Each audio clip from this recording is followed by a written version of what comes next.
Welcome back to Bunny Man's, your first and only podcast for everything Killer Bunnies. I'm your host, Matt, here with co-host Mikey. Hello!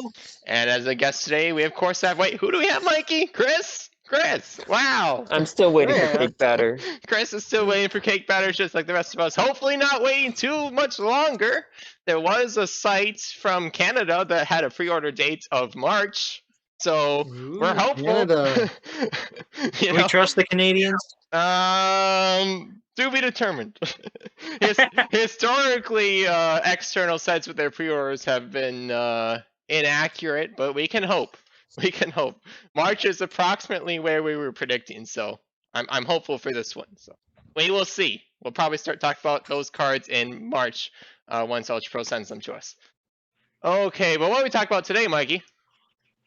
Today we are talking about Ominous Onyx. Ominous Onyx Booster, continuing booster review series where we pick our top 3 favorite cards and one card that we don't like as much, that we refer to as the ban card. Perhaps we don't like it having it played on us. Perhaps we absolutely hate drawing it. Perhaps we don't like the design of it. You know, whatever reason, we don't like that card, but we also have our top 3 cards that we like for whatever reason. Maybe we like the theme, maybe we like playing it. Who knows? We'll get into that. So let's get right into it. My ban card is Delinquent Miners. So Delinquent Miners is the run card that's aggressive. That must be used by a player who is under the age of 18. Now, in our groups, I can't speak for Mikey, but I don't know how many times I've played with anyone under the age of 18. I can't say I do that too often. Maybe once Chris has kids. Get on that, Chris, I guess. I don't know. And this card will actually play. But until that point, this card is always a dead draw, and I don't like dead draws. But it'd be so exciting to see it played because it's a very, very impactful effect of exchanging your entire hand with an opponent's hand. Definitely, hand disruption is one of my favorite mechanics. So I wish this card could see play, but unfortunately, it cannot. And unlike cards like Zep Tepi from the red booster, which has the must be used by first-time player clause. Unlike that one, which has the opportunity to be used by the person who draws it if there isn't a player who qualifies, this one does not have anything like that. So it just never sees play unless you're actually playing with minors. Hence the name, Delinquent Miners. And no one should ever play with minors. No one should ever play with minors, according to Chris. The opinions of Chris do not necessarily represent the opinions minors of should Banter. strictly be in light or kinder. Light or kinder. By the age of 18, then they can play with Quest. I think the box says some of the cards and up. are very mature and should not be seen by people under the age.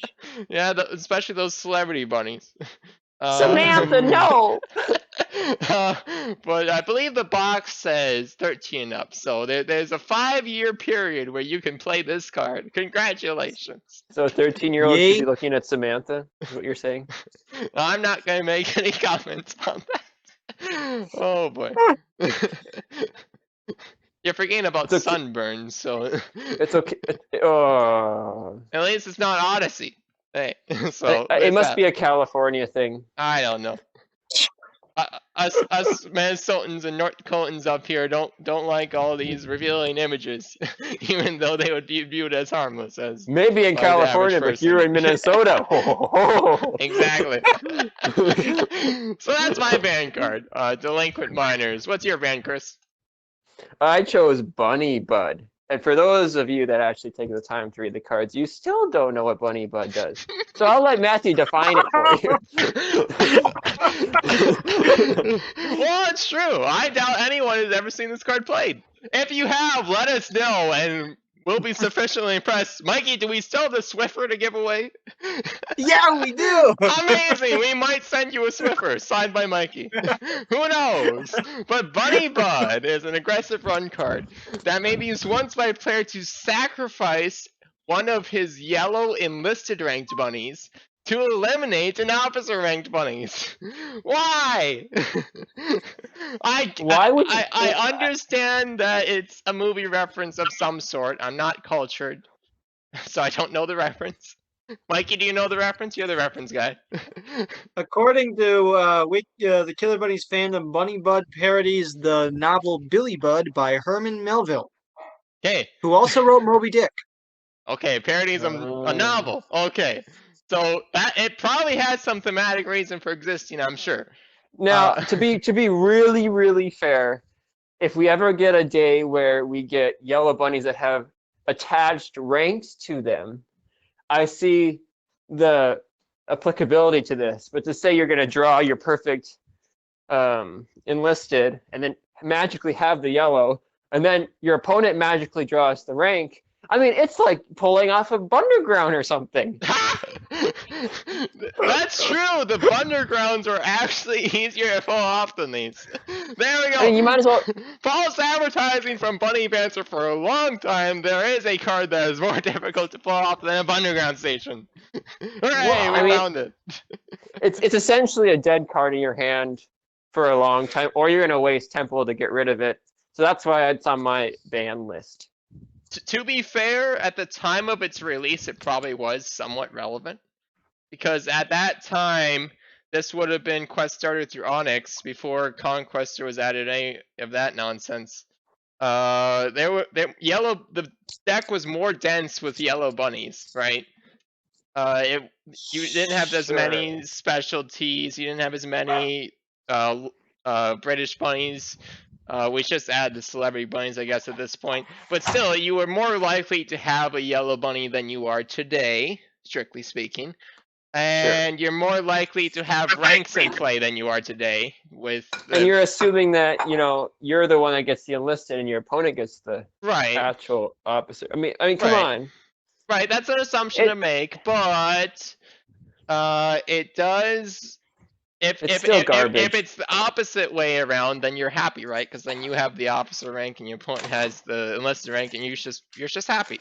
Until it's like getting the counter to wheels when you have wheels in the hand. Yeah, it's like Wheelerware. Except it's a run and you can't get rid of it.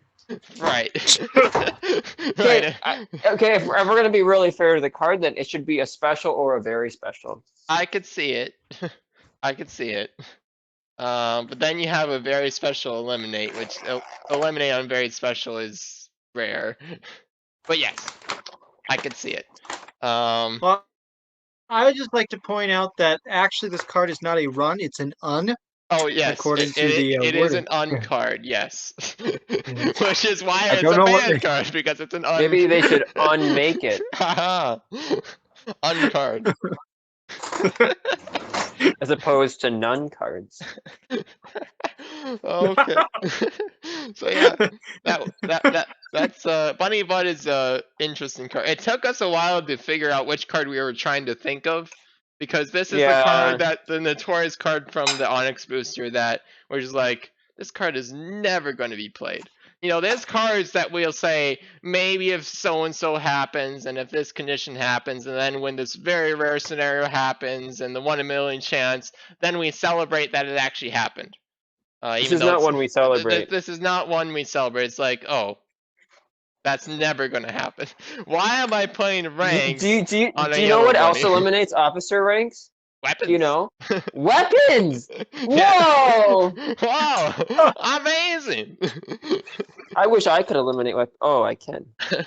Let's instead of playing weapons, let's just play Bunny Bud and sacrifice my bunny and your bunny. Right. How many sacrifice bunny cards are there? Like 2. No, there's more than 2. I can think of a few now. Now that you say that. I can think of Dead Zone. Bunny Stew. That's 3. Mm-hmm. The 4th? Yes. I just can't think of it off the top of my head. Oh. But mechanically. So I get the theme. Okay, this card exists for the sake of the theme, but we have We're to spending ask a lot of ourselves. time on this card. We have to ask ourselves, what is the point of eliminating the opposite rank? Because normally I want to eliminate the opposite rank so that I can use my enlisted rank, but I have to sacrifice my enlisted to eliminate the officer? No, nobody has a rank. We ruined the entire point of eliminating the officer rank. I don't understand it.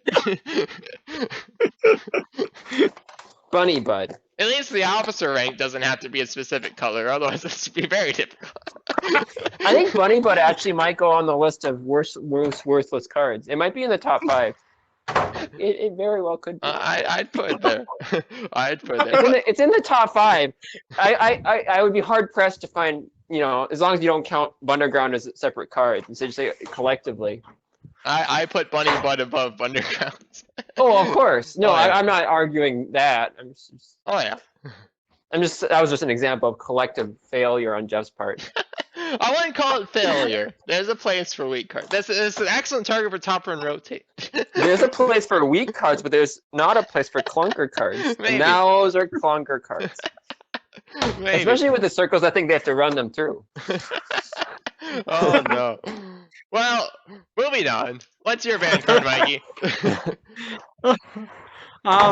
My band card is called Two Fish in a Tank. Oh no. This is really, looking through all of them, this one, it's just worthless. May be placed on any mysterious place card and travels counterclockwise, visiting mysterious place cards in ascending numerical order. Each mysterious place card is destroyed unless the player can roll its number on either the blue or clear die, and then the 2 fish are destroyed. Mysterious.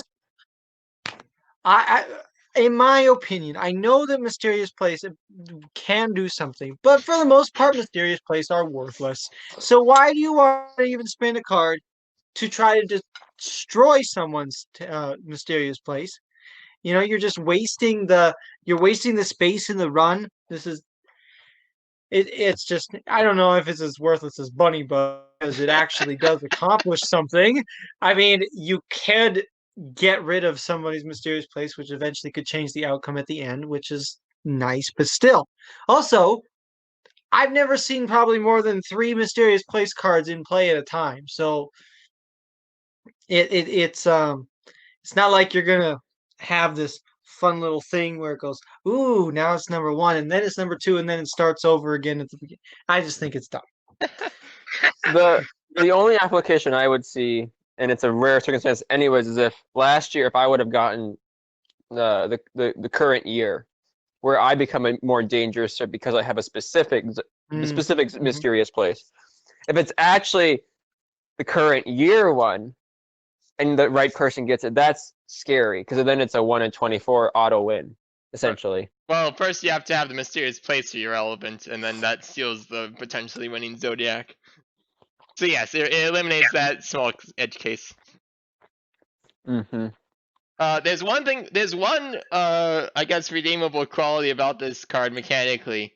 That's not written on the cards in the bits. Ha! Bits to the rescue. It does destroy barriers while it goes around. So that's something. Does it destroy the Yarnak though? It does not destroy the Jarnak. Oh, stupid. We have a counter to everything else in the game, but not Yarnak. Used to have a counter, and then it got errated for whatever reason. Who knows? Gameplay. What?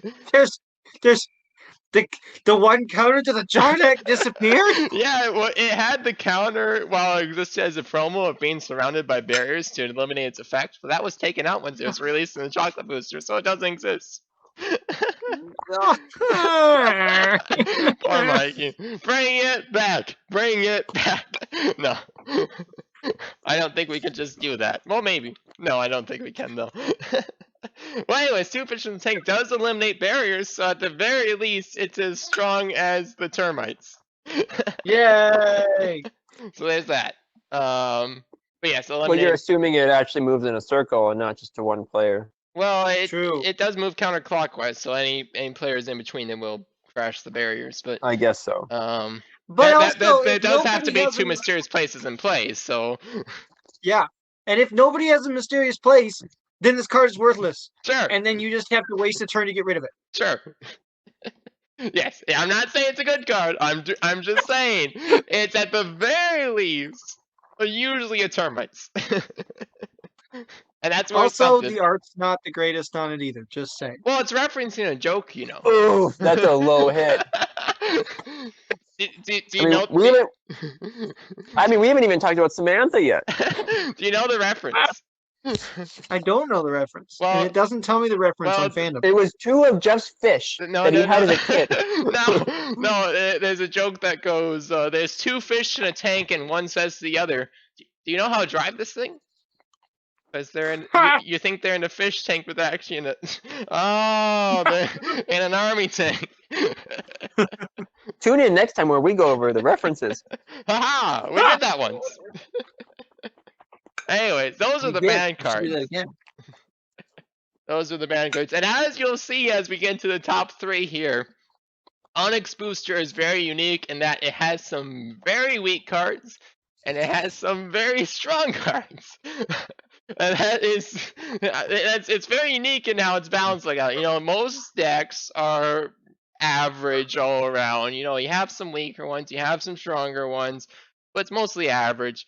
Onyx is a very polar expansion with everything being either completely worthless like Bunny Bud, not quite that bad, but around that area, or very impactful like some of the cards we're about to get into. So my number 3 card is Bunny Bowling, which is actually one of the more tame cards in the Onyx booster. So forget my whole speech there, I guess. But it's not very tame once you actually look at it. It's a run card, non-aggressive. Rolls the 8 dice, and you get a carrot for each 10, or combination of 10. I really like this card because it's just very efficient. Very frequently it'll be at least a choose 2 carrots, which a non-aggressive choose 2 is already great. But get a few rerolls in there, get a red timid in there, you'll get 3, 4, 5 carrots out of it, and that's just incredible. Non-aggressive, choose 5 carrots, you love to see it. Also helps enable If cards you don't get like, 3, you kind of fail if you play it. right. Also helps enable cards like Double Decker Bus from the London booster, which once you roll doubles, things like that. Just a very efficient card. I think it's I like cards like this. It's not super impactful, so your opponents aren't going to feel bad if you play it, but you feel really good about playing it, and that's a strong card. If you feel good and your opponents do not feel bad. All right, what's your number 3, Chris? I chose. Oh, I gotta pull a list here. Platinum Rosebud. It's a very special that lets you control the destiny of a card on your opponent's run. The very simplest way to play this card, and the one play that everybody should very much know, is when your opponent doesn't have a bunny, and they buy a bunny, and you see the color of the card back, and then you see they set it immediately because they're a noob, and they don't realize that you have Platinum Rosebud, and then you say, oh, it's a very special, I think I will play this, when the bunny is about to be flipped over. They say, I will control the destiny of that card. And then poof, they have no bunny anymore. It's gone. Now you have the bunny. So at the very minimum, when you play Platinum Rosebud, it's a strict -10 for your opponent. If you do it right. The bigger plays are when you're, hand tracking, assuming your opponent has something very special or very big that's coming, that's going to wreck a combo. The Matthew style play, where you can just wreck their whole game and tilt them into oblivion by destroying their one chance. That's why that's on my list, is because I live for those moments where I say, nope, you are not going to flip over that Atlas Shrugged that I think you have. And then it is, and then they get wrecked because they can't win now. Aha! Game plan ruined. Yes. And so that's why it's my tracking. number 3. Amazing. But the very minimum, everybody needs to know that. I'm sorry. That's just gotta be there. Yeah, it does have some guaranteed outcomes, and then it does have some skill testing outcomes, and skill testing. I was very close to play on my list because I love those skill testing cards. It's kind of like Church Bunny in that sense, where there's like 5 different levels of playing it in terms of skill level. You have the obvious way to do it, and then you have the little extra level where if you really know the game well, you can make these predictions, and your opponents will have no idea what just happened. How did you know that? Well, you made a really big reaction when you drew that chocolate card. I figured it must be this. Alright, what's your number 3, Mikey? My number 3 is Extremely Terrible Misfortune Instantaneous Proton Decay. So it's interesting because, as most of you have probably caught on throughout the entirety of Bunny Banter, is normally I will like cards. I like cards that benefit me. I do not Same. like cards. I do not like cards that have the potential to harm me. Where there's a lot of times I don't really like the cards that have a potential for risk, even if there is maybe great gains I can get from it. I don't like the risk. But what I do like to do at times is I'll do things like I will blow up my bunnies in order to blow up somebody else's bunnies, because I have control over that. Maybe I'm a control freak. Anyway, I I don't. So I obviously I don't like terrible misfortunes. Those suck because, oh look, terrible misfortune, my bunny dies. But extremely terrible misfortunes, those are different because these, everybody's wiped out. So everybody's on the same playing field.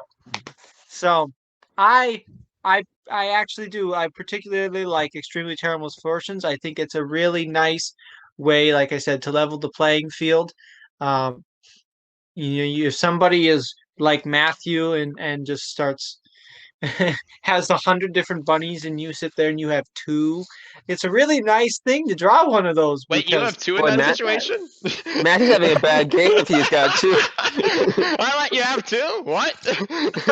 What's going on? Reminds me What of- are these passive that- strategies? That reminds me of a certain qualifier match I won't discuss. Oh no. Yeah, that seems fair.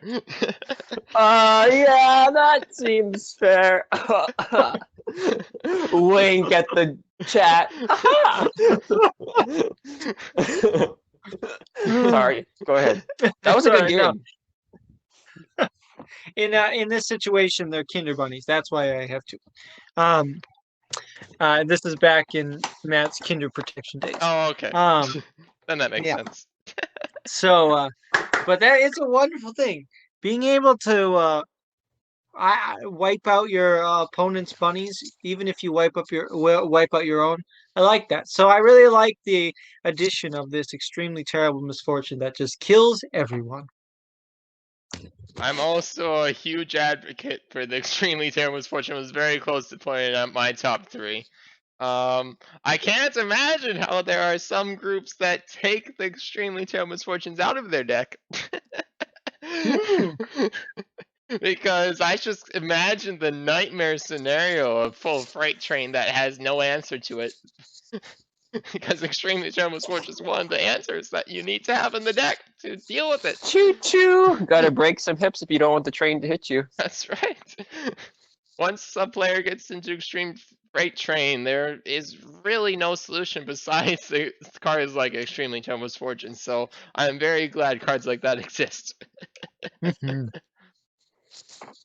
All right. Going into the number 2, my number 2 is alliteration situation. It's a very nice card that is very what's the word I'm looking for? Not unbalanced. That's not the one I'm looking for. Non-symmetric. And that depending on who you are determines the strength of the card. Specifically, what does your first name start with? Because you can take a card, any card from the discard pile that has the same beginning letter as the beginning letter of your first name. So example, Mikey could take Mothership. Or Mad Bunny Disease, or many other good cards that I can also take because my name also starts with M. And there are so many good cards that start with M. It's unbelievable. If I start listing off the full list, you would be shocked how many good cards start with M. The monumentally mad Donald's Bakery starts with M because you don't count a card that was very key to my strategy back in the day. Those were the days of the Dark Ages when I was playing a very min-maxy aggressive. Many other cards that fit any other strategy, but very different for a person like Chris, whose name starts with K and the best he can get is like a 20 Kabbalah dollar. That's gonna happen. And that's no good. That's no good. There's probably not even a Kabbalah doll in the discard because somebody's been hoarding all the money. Who knows? Often there's nothing you can get. Have your name start with something like Q, what are you going to get? You get the point.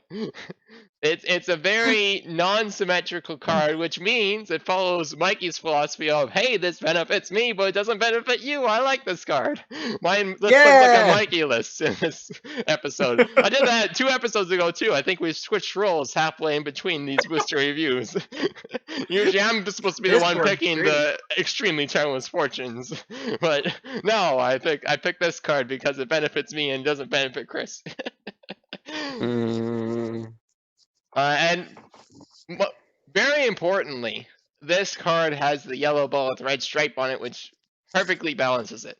Anytime a card would seem too impactful, we gotta put that yellow ball, red stripe there to make sure that the mysterious places which are introduced in the set balance it. You should have chose the ball of power, actually, now that I'm thinking about this. You could have. Yeah, you could have chosen mysterious places. But yeah, that was my number 2 pick, alliteration situation. What's your number 2, Chris? I chose Awesome Recruiter. This is the card that takes any ranks in the discard and then plays them on the bunnies. I could have chosen Court Martial just as easily, but this Awesome Recruiter has much more flexibility, being that oftentimes at the beginning of the game, ranks be slyly discarded into the discard without being able to be played since it's the beginning of the game. And then setting up the wonderful card that you just happen to have in your hand. Being able to control when you have a rank instead of the chance of it really gives it some great tempo as far as what you can do with it. So that's why it's my number 2. Yeah, excellent pick. Very flexible.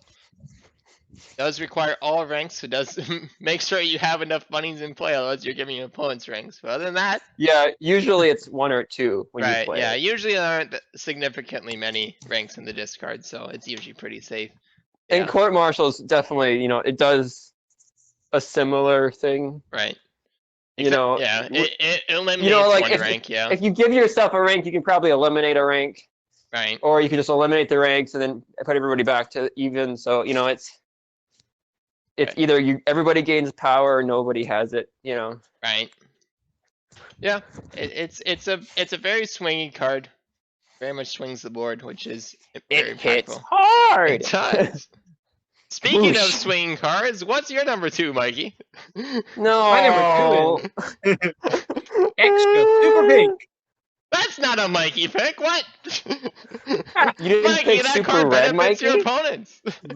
But Mikey, Super Red makes the Sinister better. Eh, You gotta give it an infinite bounce back loop. You just want the money. yes. I love this card. This card is wonderful because if you have it, look at that. You get all these amazing things. And I don't care if it only lasts 2 rounds. It's still 2 rounds of amazing things. I wish it only lasts 2 rounds. And if somebody else has it, it's not that big of a deal because everybody just attacks them. It's a nice card. It gives you good things for a little bit. It benefits me and not you. So I suppose so. Praise Jeff that it cannot be resurrected. Well, that would be, bits? yes, it is there. That would be a nightmare. Not even an alliteration situation can do it. Extra super That's pink. good because it doesn't start Removed with an from M. play. Excellent target for an oyster cracker, am I right? Mhm. Angel wings. You got angel wings of super pink. Oh no. Why? Angel wings. No, I don't think so. I don't think that's correct. I think you do. I don't I like think it. I don't like it. It basically it should be stated though that we could have just as easily put super red on any of these lists. yeah. They Are pretty you much really gonna complain? they accomplish the same thing, and They're the same card. sometimes the red timid's better than the pink timid, and you know, yeah, $2 matters, but does it actually? Or you could just play both. Just play both at the same time. Yes. Yes. That is fair and balanced. Yes. And then draw each rank. Yes. In both ranks, and then. And then give one angel wings and one halo. Oh no. I was about to say, and then thank goodness the extremely terrible misfortune exists. Is it a coincidence that they were released in the same set? I don't think so. I don't think so. Oh boy, I don't like to think about the extra super pink. When I draw them, I'm like, well, when am I going to transition? Because I don't usually play a card like this. I think we should just forever call it ESP now. ESP. We don't say its name. Don't invoke its name. ESP and ESR. Is extra super pink collectively a top 10 card all time? It is in the top bunnies of all time. Very Well, easily. yeah. Top 10 cards. I'd give it a top 15. Yeah, I would say yeah. Being conservative, because there's cards that hard counter it, right? There's some cards that don't have hard counters. I think you have to deal with the whole impact of play too, Right. which is something that's hard to measure. This causes when you a freight flip train. When you flip it, you're playing a certain way. You instantly create a freight train, which there are counters to freight train, but a lot of groups don't know how to actually deal with it, so they'll just kind of suffer and die. But even if you gift it to someone, it still has the eliminating factor of everything else. Right. So this is the fact of playing it is still an aggressive play. So you can't exactly be passive with it. Right. Not exactly. Right.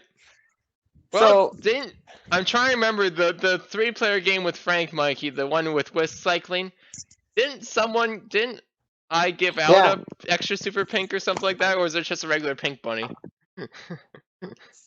I don't remember. I just remember that Frank really liked pink, so we would give him things that were pink. It was a pure passive meta. I think I may have given away the extra super pink. I don't think you gave it to me. It wasn't for Mikey, no. It was to Frank. Frank was the ultimate meme there with whisk cycling. So I needed to give him the dollar generation so that I could buy more whisks in a turn, so he could play 5 whisks That So in he a sounds was turn. whisk cycling with all that money that she Yeah. stole from me. I know, it was amazing. It was horrible. So that was the one use of a passive extra super pink, I guess. Might have just been a pink leaf like. I can't remember for sure. well, is it really passive if you're just king making? Yes, king making's under passive. But what if you're making god making? Is that considered passive? I don't know. Probably. I don't know. Mm, There's a point where it becomes a non-aggression pact. I don't know. There's a line. King making is usually with the intention that their opponents will target them, but if there's only one other opponent, then is king making still passive? I don't know. no. It's toxic. That's what it is. Okay. Got it. Haven't heard that in a while. All right. So that's extra super pink. Let's remove him from our memory because I don't like to think about him. Cause he's too much to think about. Moving on to the number 1 pick. I picked a weird one here. Like I said, Mike and I switched places, switched roles for booster review. His list looks like what mine should be. I picked Chiropractor. A lot of people listening right now probably don't even know what Chiropractor does, except for people watching on the YouTube who can read it right now. Congratulations, you can read. Unless they can't It's a read. non-aggressive run card that maybe is one way player to bring back all of the Kinder Bunnies that he lost at any time during the entire game if they're still in the discard pile. So let's say you had, it's not uncommon for you to have 2 or 3 Kinder Bunnies throughout the game. Just a non-aggressive resurrect 3 bunnies. That's pretty decent. That's pretty decent. You can plan around this too. If you have this in your hand, you could purposefully be trading for Kinder Bunnies, purposefully be stealing Kinder Bunnies. At some point at the game, you will have this huge refill where it's like, hey, I resurrected 5 bunnies. Play Kinder Protection Services where everyone is giving you Kinder Bunnies for free. Seems pretty good. Some evil person killed all my Kinder Bunnies? No, I bring them all back. Question. Yes. Why don't you just play Magic Fountain? Because Magic Fountain never works. How many fountains have you succeeded in the last how many fountains you played, Chris? I don't want to talk about it. What was it, like the past 8 fountains you've gotten 0? I was gonna say 7. 7? But yeah. Yeah, 7's probably correct, including incredible fountains. That's why But I don't when- want fountain. Instead, you're gonna hope that you have Kinders instead. I will have Kinders. I'll play around it. Okay. That's the plan. So I picked Chiropractor. Not because it's an amazing card, but because it is one of the few average cards in the Onyx booster. There's a lot of trash ones, and there's a lot of good ones. There's a lot of really good ones.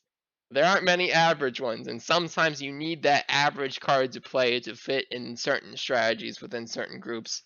And this fits perfectly, where I can resurrect all my bunnies, and nobody actually feels threatened by it because they're Kinder Bunnies. Who actually cares? They're not reds, they're not pinks, they're not triplets usually even. They're just bunnies that are giving me a nice buffer to have at the end of the game. That's why I picked it as my number 1 Chiropractor. What's your number 1, Chris? You know, when I was picking my number 1, I almost missed this one. Because it's listed, the serial number is really weird on this one. It's not where it belongs. It's almost like it was added later to the expansion. That must be a story we must ask about why it's listed on the way it is. But I chose Much More.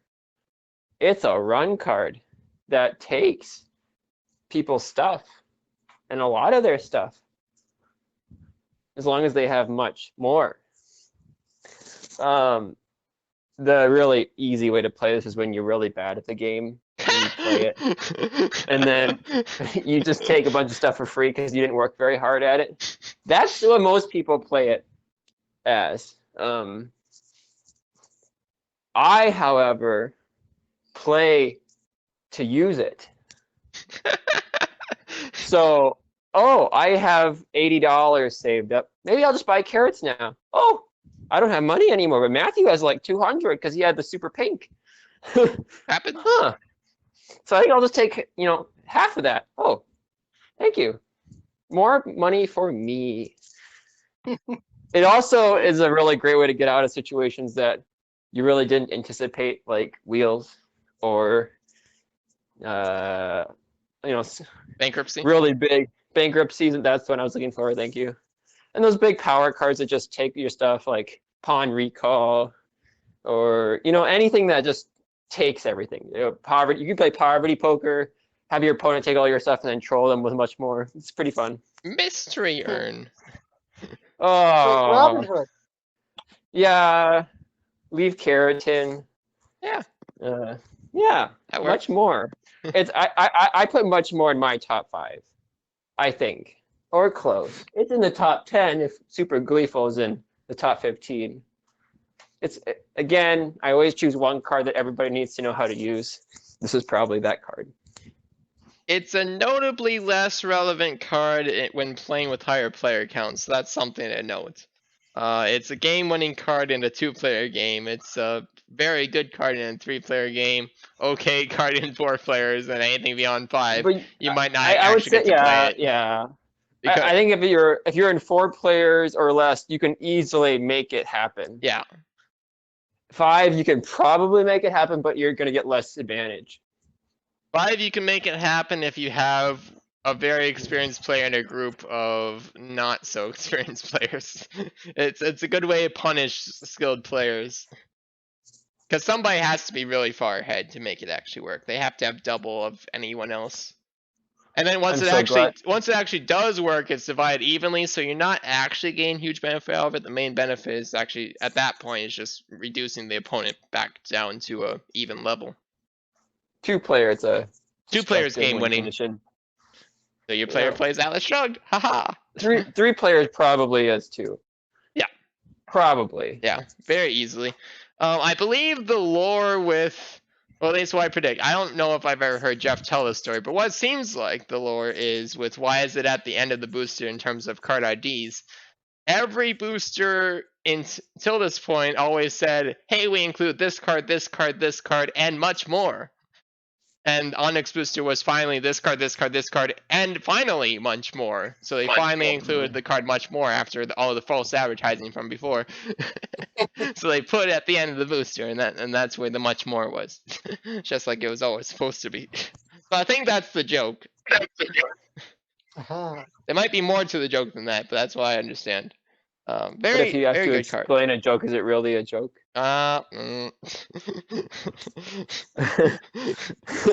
It's an inside joke. There you go. We got the lore. We got the lore. It's an inside joke that is all. There's a whole conversation between Jonathan and Jeff on the wiki fandom. Ooh, So not much more. yeah, about much more. Wow. Well, there you go. I could Go and research it. do a play. Google it. Okay, so that was Chris's number 1, much more. What you got, Mikey? Alrighty. My number 1 is alliteration situation. Because as Matthew explained, it's good to people whose names start with M. Amen. Oh, you get much more. Yes, you get much more. Amazing. MI6. There you go. That's it. That's all I gotta say about it. You said enough, Matthew. It's good to me and not to you. Yeah, it's a classic Mikey card. Jeff made this card just for you, Mikey. Wow. He is the gift of prophecy. Yes. Jeff made you special, and he loves you very much. And before house rule, well, the picture of the card only lists A, B, and C, so you can only use it if you have those letters. No. Oh no. That's not house rule. That's a horrible house rule. Well, at least it can. I forgot to mention with the alliteration situation, it does have an infinite attempts loop. If your name starts with B. So M isn't the only good letter. L is also quite good.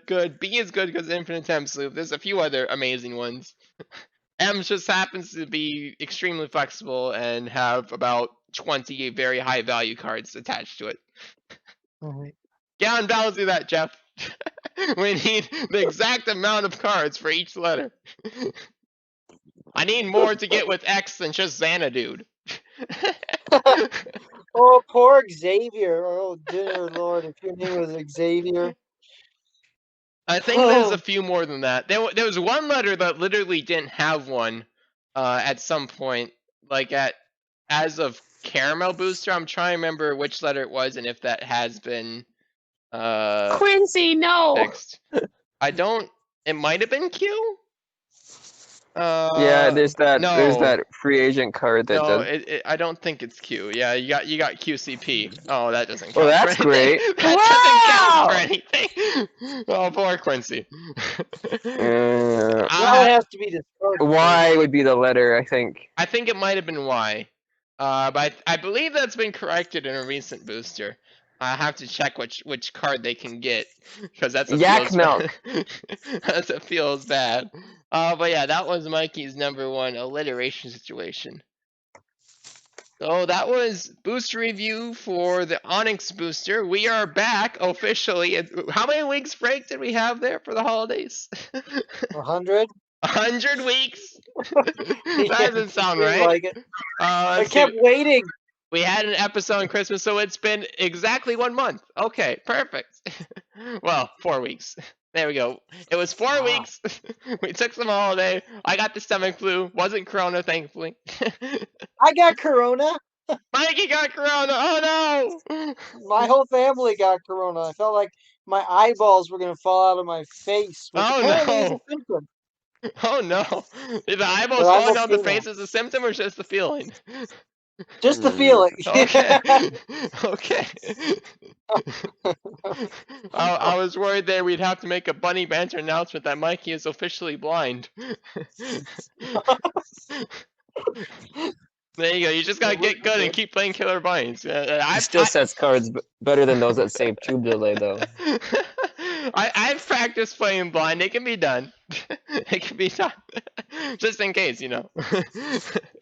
But anyways, we will be continuing booster reviews probably up until Cake Batter, which will probably start in March. So that's exciting. Looking forward to collaborating with Ultra Pro on that and being able to talk about those cards. Very excited to see what they are. Sure, everyone is. Everyone's been waiting for Cake Batter for a while. You know, everyone keeps on saying, "Oh yeah, I have all the boosters except Cake Batter." You know, I have all I the don't boosters like it. except Cake Batter too, and also I Almond don't like Crisp it when and people say that. Radioactive Robots and Maple Sparkle and Crispy Bacon. I don't have those either. Go figure. Hmm. Anyways, I think that's it for announcements. Anything you'd like to say, Mikey? Yeah. Today or this week has been an interesting week. The past month's been an interesting month. But I wrote in President Ficus, and unfortunately he didn't win, so I was disappointed about that. But I just everybody stay safe and stay well, and oh yeah, play Killer Bunnies and Jeff bless. Jeff bless.